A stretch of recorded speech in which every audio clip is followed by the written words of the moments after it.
Hi guys, this is a video of my friend's budget build. This is the case. It's an older case, but it's like a gaming case. It has a west side window, rear fan, and a top fan.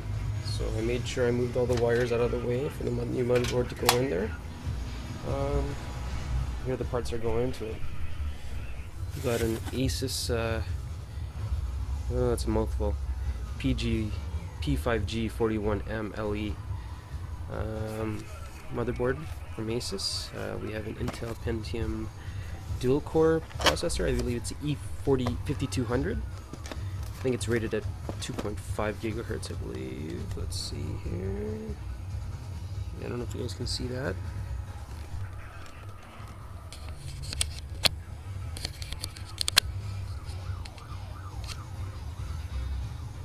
It's a little blurry, but it's 2.5 gigahertz and 2 megabytes of cache. And also we have a Caviar 640 gigabyte hard drive.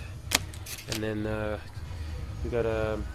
we had issues with the power source that was originally in the case because it has, I believe, only an 8-pin when we need a 10-pin power cable. So I am gonna put this one in for now and see if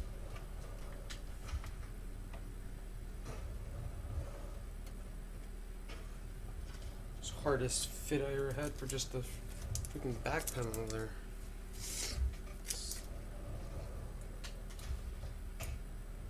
I'm just screwing in the motherboard into place.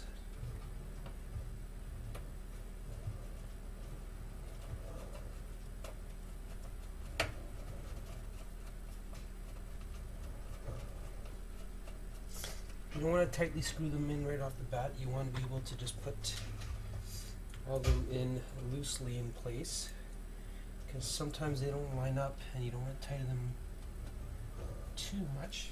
But when you get it, when you get all the screws into place, make sure it works, and then tighten them. But you don't want to over tighten them, because it can cause a crack. You can crack the board itself, which is not good. See, here's a perfect example. One of the screws are, there we go. Screw hose was off the line.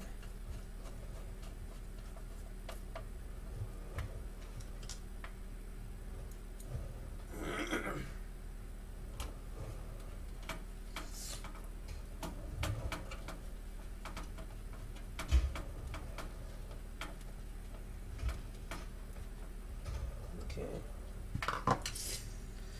So that is that.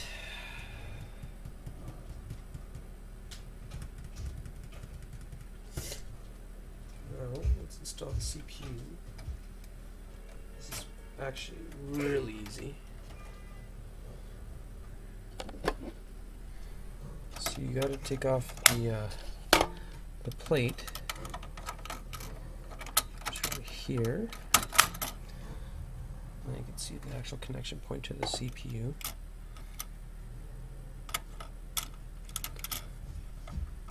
Open her up. I'm going to line up the processor right in there.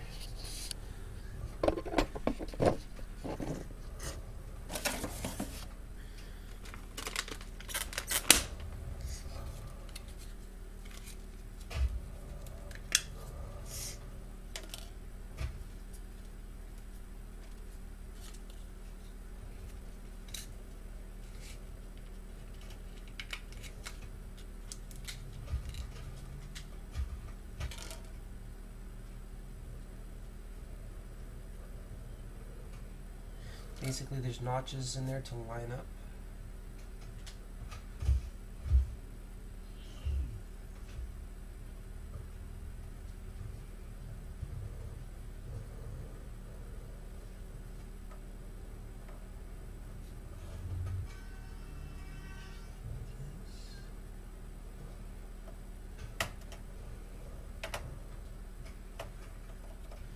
Make sure it's nicely in place there. Close the cover. There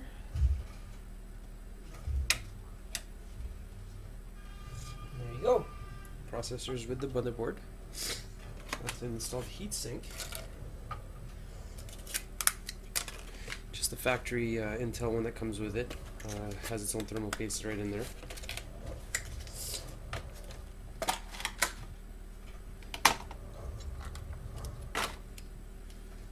Now these push pins are very easy to install.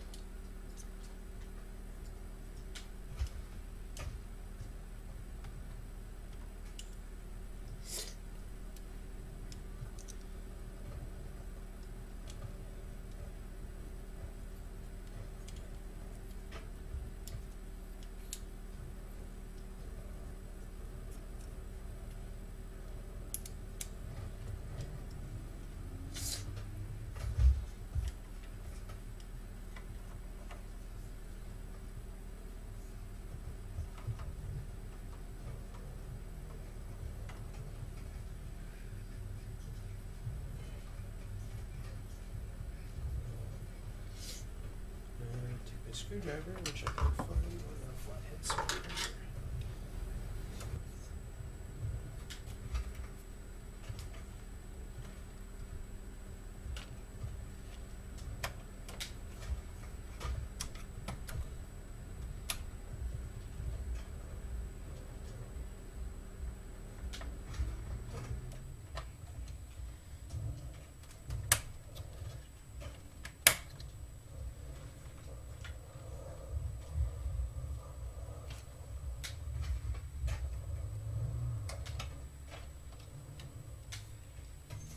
Okay, let me just install the 4 gigs of RAM.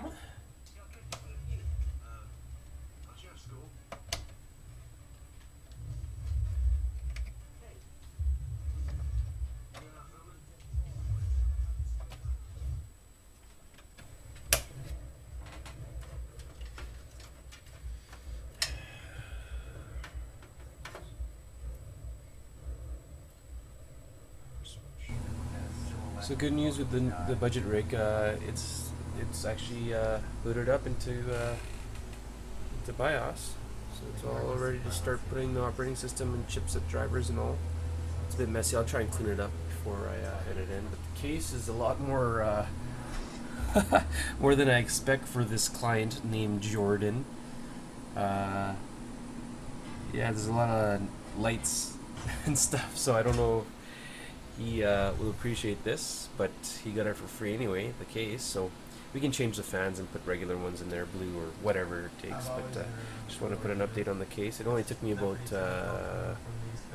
just under 2 hours, maybe an hour and a half, to get everything in set in place. Thanks for watching. Here's the finished system. I did as much as the cable management as I could. I think it's not bad considering. It had an actual back panel where I can actually shove into the back corner there. But yeah, this rig's done. I don't think I can write any items. Quick boot up. I mean, I guess it's normal for having nothing in it.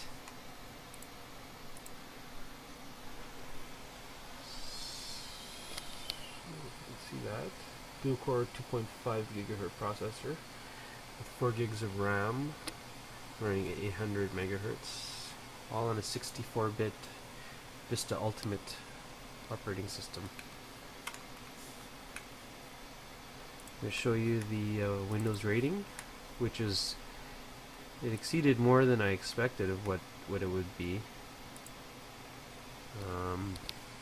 The rating is 1, but that's only because it goes by the lowest score, which is the graphics card, because we're using the onboard's graphic card that's on the Asus board.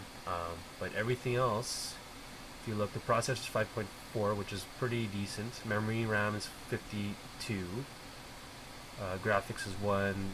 Gaming graphics is 1. And primary hard disk data transfer rate is 5.9, which is the top score you can get. So, pretty decent system. It basically only cost my buddy Jordan, I think, around $250 around there, because he got some parts donated to him, like the case. Yeah, it's the end of the build. Thanks, guys.